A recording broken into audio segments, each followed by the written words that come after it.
Wildbräu Kirtabier.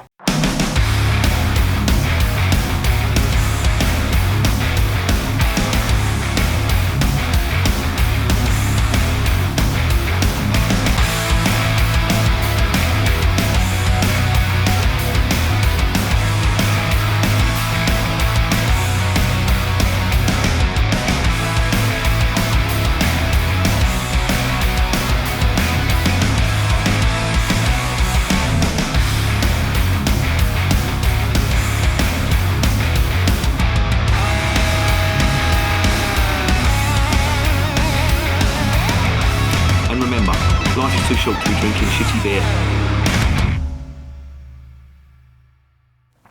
Welcome to another edition of Bands, Bikes and Booze Reviews. As promised, if you saw the earlier video that I did, the short that I did, I'm going to be reviewing these lot. Now, if you're not familiar with what this is what is available in Lidl at the moment for 25 quid. And they've called it their Weizentragel, which basically means Oktoberfest case of beer. And that will set you back 25 quid for 10 beers.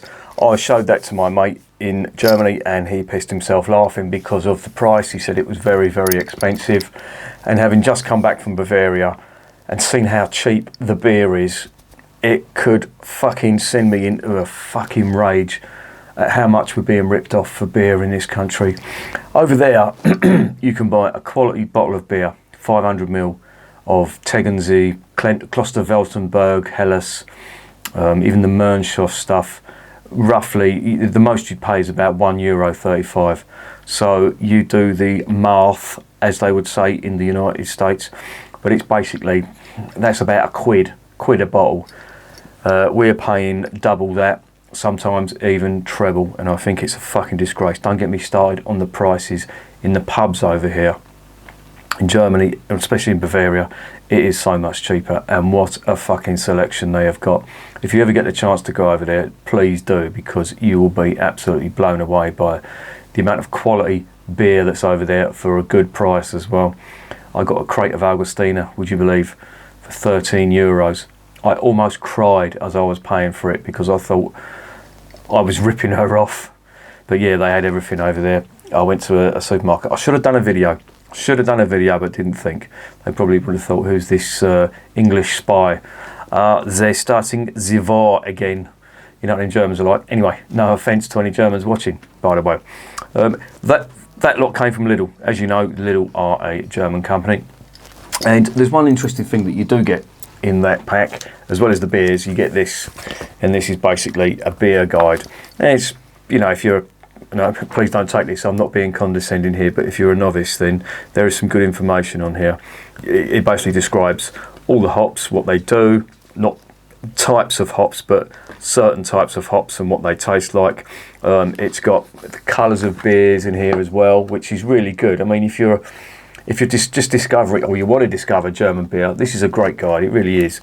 And yeah, I looked through it and yeah, couldn't find any fault in it at all. Really good stuff. And it's from a company called Kalea, Kalea. And I think they're some sort of German beer promoters companies. If you're looking for any English representatives, I'm your man. They probably aren't. But yeah, they've got a couple of Oktoberfest Tragels in here. But do yourself a favour, buy one.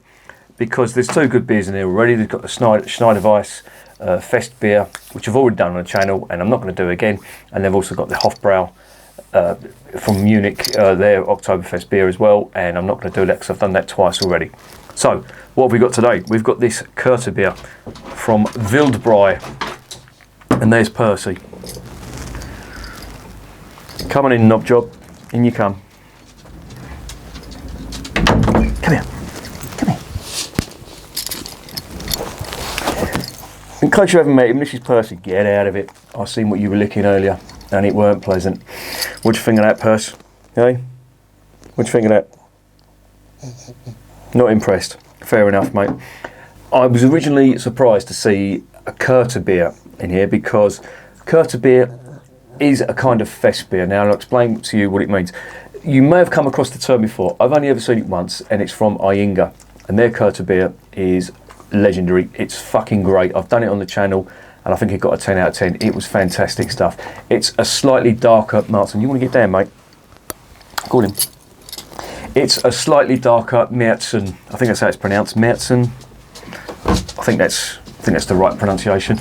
It's a slightly darker one of them. They use darker malts in there, and with a combination of lighter malts, so you do get a slightly darker coloured beer. Now, Kirtabier, originally it was produced as a kind of fest beer, but it wasn't to celebrate the Oktoberfest. It's to celebrate the foundation of a church, or the anniversary of a church, or the anniversary of the patron saint of the local church. To me, it looks basically like an excuse for a piss up, but that's just me, and I wouldn't be complaining either. But the festival normally takes place on the third Sunday in October, and I suppose it does coincide with the Oktoberfest, which of course is a commemoration of the marriage of one of the rulers of Bavaria in the 1800s, and the House of Wildbra. If you've ever seen the check, well, you've just seen it on here, the blue and white check. Basically, that flag, you see that? That's on the coat of arms of the House of Wildbra. If you're a football fan, you'll have seen that on Bayern Munich, and probably 1860 Munich as well. 1860 Munich, of course, have a big relationship with West Ham United. We played them in the Cup Winners' Cup final and beat them, and ever since then there's been a little bit of a connection with them two clubs, which I'm glad about. I should actually go to a game, watch Munich and West Ham, and get absolutely roaring drunk. But I digress. Now, this Wildbräu brewery are based in a place called Grafing by München. And what does that mean? Well, it's basically in the region of Munich, but it's sort of 35, I think is it 35 kilometres, something like that, southeast of Munich. But it's classed as kind of Munich, like a suburb. However, it's not one of the big six, and they don't partake in the big Oktoberfest in Munich, which personally I think is a bit of a tourist trap. I would much rather go to one of the smaller Oktoberfests around Bavaria. And I know I keep saying this, but if you ever get a chance to go to Bavaria, it is absolutely stunning. It really is. And I was in Franconia. I was in the northern part of Franconia, right on the border with Thuringia, and went over the border and had a look around Thuringia, which, if you're not familiar with your history, that was part of the GDR, or the East German bloc. And yeah, some very stark differences between the two regions, or the two states as they were. Thuringia has different types of buildings compared to Bavaria, and it's still lovely though. I mean, it really is a lovely part of the world. The food is fucking fantastic. The fella I was staying with, and his girlfriend's mum worked in a restaurant in some backwater in Franconia, and we went there, and the food was absolutely amazing. I had a schnitzel with fried potatoes and a salad, and it was absolutely gorgeous. And I went out of there and I was stuffed. I had 2 beers in there. Don't know what the beers were, but they were local beers. Never heard of them before. Absolutely amazing. They did a Weizen, which was beautiful, and they also had a Dunkel as well, which wasn't on the menu, and I just saw other people drinking it, and I decided to have one. Amazing stuff. Anyway, I'm rambling. This brewery have been going since 1060, Wildbräu, and they can trace their lineage back to an abbey that was around the time. So you could kind of argue that's a bit of a dubious date, but they say that they've been brewing for over 1,000 years, and they're not the oldest brewery in the world. Of course, that's disputed between Kloster Weltenberg and Weinstefana, I should say. That is 1040, I think they were founded, but there's a bit of a controversy around Weinstefana. They reckon that the documents that link them to that date are forgeries, and the truly oldest one is the Kloster Weltenberg. I have to say though, them two breweries do fantastic beer, so I don't care when they were founded. All I know is they do two fantastic beers. But we're not talking about them today. We're talking about this Kirtabier from Wildbräu. Don't know much about Wildbräu, as I say. Information on the brewery is quite sparse. I've had to really dig and find where this place is, and what the brewery's all about, but it does look like a promising brewery because they do quite a lot of beers in their range. They also do sodas as well and soft drinks, and yeah, they're a pretty reasonably big concern, I would say. So there you go. I'm not going to tread water and give you more information about this, so let's just get on to the next section and see what it's all about.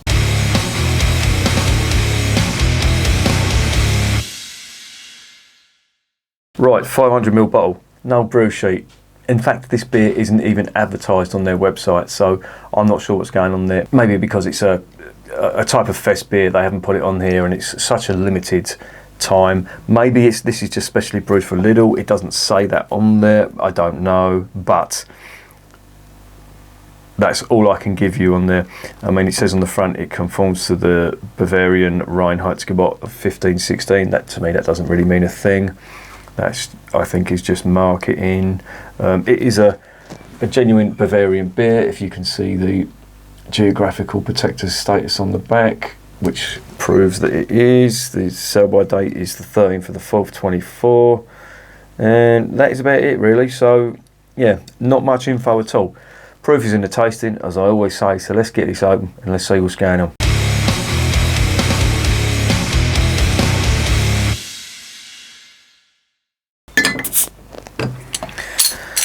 Rightio, there is the cap. Now the cap has got a bear, which is the symbol of Grafing, and they've put a kind of standard over his shoulder, a pole with the letter W on there, which is supposed to stand for Wildbräu. I think that's how it's pronounced. So a Kirtabier. What is a Kirtabier? As I said, it's a kind of fest beer or Märzen, and this is in keeping with that style. And as I say, this Kirtabier style is quite dark, and for a beer of that nature, this is quite in keeping with that on the nose. Oh, it's lovely. A little bit of spice on there, that's the first thing I'm noticing, but it's very malty. Now the malt's coming through. Sweet, honey, almost caramel. In fact, it is sweet caramel, if you can imagine that. Really nice, really does smell promising, I have to say. Lovely. There's a little bit of hop character on there, but not a great deal.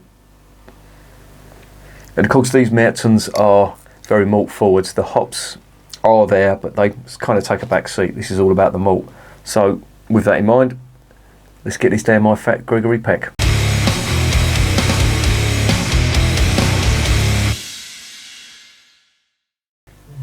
Zum Wohl, as they say in Germany.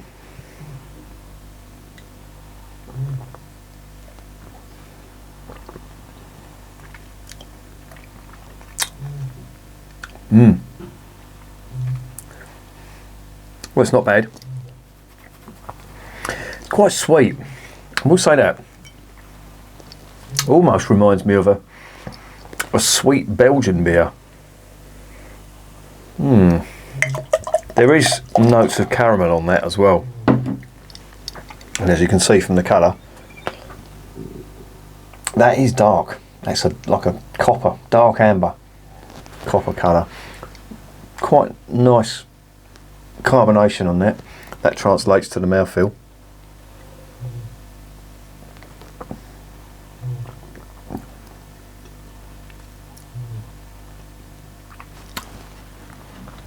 It's not bad, I have to say. As Märzens go, that isn't bad at all.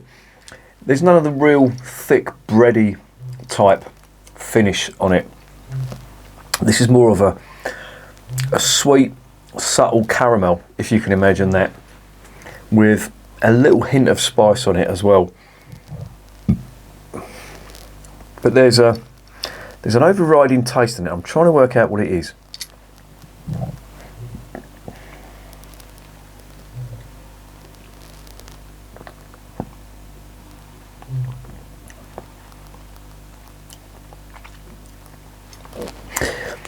Yeah, I have to say, it's like a sweet caramel with a, I don't know, just a hint of strong ethanol on there, if you know what I mean. Now, ethanol does have a distinctive taste, and I know that there's some kind of thing going on with the yeast in here, so I'm imagining that's a combination of the two. Now, as I say, this is 5.7%, so it's bordering on the hefty, and you've got to be careful with these fest beers because they're usually strong, and they are not really for sessioning, but everything about a fest beer, especially in Munich, says drink fucking loads of these out of a Maß or a Stein. Maß, of course, being the glass, the big glass. That's not a Stein. The Stein is actually made of stone, as the name suggests. But there you go. I'm going to take one last mouthful of this and give you the verdict.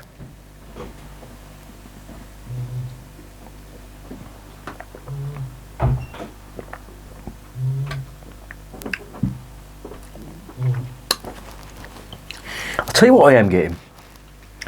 And it's copper. And it's quite big. That was the flavour. It's not ethanol. There's quite a hefty amount of copper on that,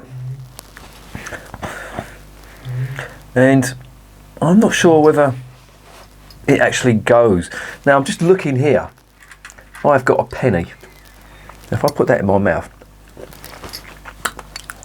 it tastes fucking horrible, and it tastes nothing like that. So that was completely fucking pointless. But there is a copper note on this, I have to say. And copper is not a good thing when you get it in beer. It usually denotes apparatus that haven't been cleaned properly, or some kind of other contamination. But that's what I'm getting, and I'm not sure about it.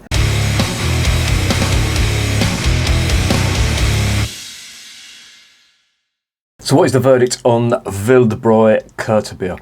Well, it was okay until I got that slightly coppery note on it.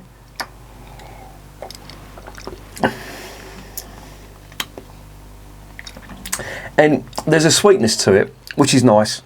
There's a maltiness to it, which is nice, but there's just a little bit of that, bit too much of that coppery note, which I'm not too enthused with, to be honest. I think if you drink this a lot colder, you probably would miss that, but this is chilled. It's come out of the fridge and it's been sat for the duration. It's quite warm in this room. It's still warm outside. I have to say, it was fucking hot in Germany, I'll say that. And me and the sun, as you know, don't get on. And yeah, not good, as they say. Anyway, I'm digressing. This beer it's just okay. I mean, if you can get past that coppery note that's on there, then I think you'll enjoy it. Maybe drink this really cold and you won't get it. This is slightly warmed up a little bit, so I am getting that.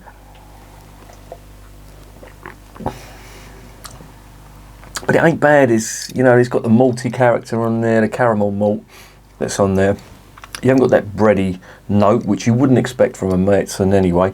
That's sort of reserved for Helleses and certain Pilsners, but yeah, it's good. It's what you'd expect from a Märzen. Just, I think the copper note that's on that has just tarnished it for me a little bit. I don't know whether that's standard on this beer, but it maybe just be a bad batch, or maybe, I don't know, some kind of contamination in there, but I can live with it, put it that way. So it's not a real spoiler for me, but just a slight disappointment, if you know what I mean. But it's okay. I'll give it a 7 out of 10, and I would recommend still getting that Oktoberfest pack from Lidl.